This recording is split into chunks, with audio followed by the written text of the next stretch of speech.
The good boy versus the good girl archetype is very prevalent. And that's like a parent pleaser archetype. Oh my God, it's like so prevalent. The odds that you don't have a good girl or a good boy archetype living inside of you are pretty much zero. I think the question is, to what degree do you display that archetype in this current lifetime?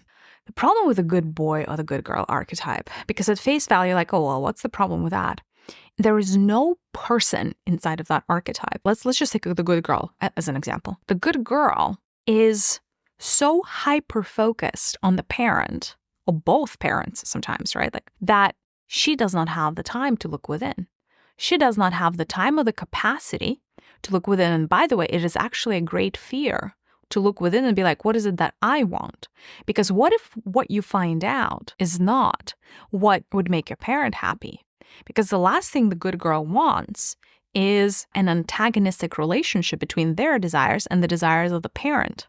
And so a very, very good common coping mechanism for the good girl is to pretend to herself that the parent's needs are her needs and internalize that. And very often, when that type of person then grows up, they have a hard time soul searching. They have a hard time finding the direction in life, finding the things that would make them happy. Because generally, by the way midlife crisis hits, they've figured out that something is wrong. The carrot that's been dangled in front of them by society, by their parents, by themselves even, is not really the carrot that's going to make them happy. So what do they do now? There's a little bit of that good girl archetype in there, getting in the way of you even understanding your desires and dreams, because that was not prioritized in the household. You kind of didn't matter.